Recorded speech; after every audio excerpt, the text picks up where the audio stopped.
तुम अपने ड्रीम से दूर क्यों भाग रहे हो? जब तुम इतना मांग रहे हो, इतनी एफर्ट डाल रहे हो, लेकिन तुम उसको हासिल नहीं कर पा रहे। सिंपल, क्योंकि तुम उस फ्रीक्वेंसी पर हो ही नहीं। आज की वीडियो में मैं तुम्हें बताऊंगी कि कैसे तुम्हें उस फ्रीक्वेंसी पर शिफ्ट होना है जहां तुम सब कुछ हासिल कर सको जो तुम हासिल करना चाहते हो। साइंस के अकॉर्डिंग सबकॉन्शियस माइंड 95% तक तुम्हारे डिसीजन कंट्रोल करता है और तुम्हारा सबकॉन्शियस माइंड वही सिग्नल तुम्हें सेंड करता है जो तुम फील करते हो, ना कि वो जो तुम बोलते हो।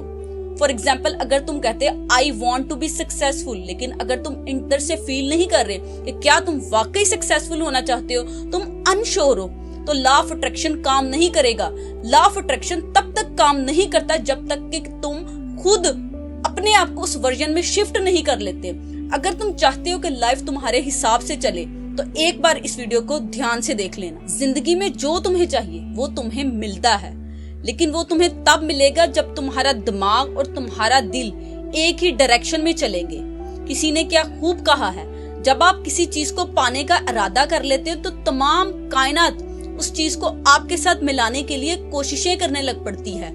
लॉ ऑफ अट्रैक्शन भी इसी रूल पर चलता है। जब आप नेगेटिव थिंकिंग सोचते हो तो आपको नेगेटिव वाइब्रेशन मिलती हैं। जब आप अपने आप से कहते हो मैं मिजरेबल हूँ, मैं तो किसी काबिल ही नहीं हूँ, तब आप फील करने लग पड़ते हो कि आप किसी काबिल नहीं हैं। लेकिन जब आप अपने आप को वर्थी समझते हैं, अपने आप को कैपेबल समझते हैं, तो आपको पॉजिटिव वाइब्रेशंस मिलना शुरू हो जाती हैं और सारी कायनात आपके लिए रास्ते खोलना शुरू कर देती है। जो चीज तुम अपनी लाइफ में चाहते हो उस चीज को विजुअलाइज करो, इमेजिन करो जैसे वो चीज तुम्हारे पास है।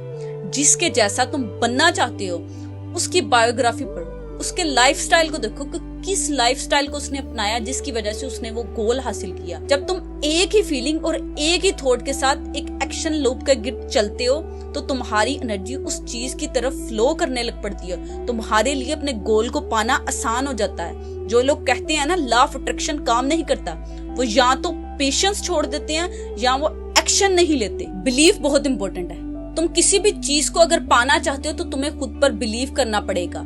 हर एक्शन के पीछे बिलीव होता है। बिलीव को स्ट्रॉन्ग बनाने के लिए तुम्हें खुद एविडेंस बनना पड़ेगा। अगर तुम सोचते हो कि तुम डिजर्व नहीं करते तो तुम जितनी मर्जी हार्डवर्क कर लो, तुम उस चीज को कभी नहीं हासिल कर पाओगे। लेकिन अगर तुम अपने आप को कैपेबल समझते हो, वर्थी समझते हो, तो फिर कायनात तुम्हें जेन्युइनली वो देती है जिस चीज के लिए तुम ट्राई कर रहे हो, जिस चीज के लिए तुम कोशिश कर रहे हो। अगर तुम चाहते हो किसी चीज को हासिल करना तो तुम्हें पहले खुद उस चीज की तरफ अट्रैक्ट होना पड़ेगा, फिर वो चीज तुम्हारी तरफ अट्रैक्ट होगी। फेमस कोट है, believe it achieve it. Believe को स्ट्रॉन्ग बनाने के बाद तुम्हें एक्शन लेना है।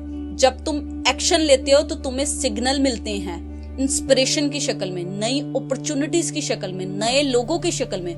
लेकिन जब तुम उन सिग्नल्स पर एक्शन नहीं लेते तो तुम अपनी एनर्जी को वेस्ट कर देते हो। कुदरत तुमसे कमिटमेंट चाहती है, वो देखना चाहती है कि तुम कितने फोकस हो। इम्पोर्टेंट ये है कि तुम्हें उस ट्रेन पर चढ़ना है जिस चीज का कुदरत इशारा दे रही है। अगर तुम इन स्टेप्स को फॉलो कर लोगे तो 100% तुम अपने गोल को पा लोगे। अगर वीडियो पसंद आई हो तो वीडियो को लाइक कर देना, चैनल को सब्सक्राइब कर देना ताकि तुम इस तरह की मजीद वीडियोस देख सको। और अगर किसी को इस चीज की जरूरत है तो उसे एक बार सेंड जरूर कर देना ताकि आपकी वजह से किसी की हेल्प हो जाए। Till then, bye.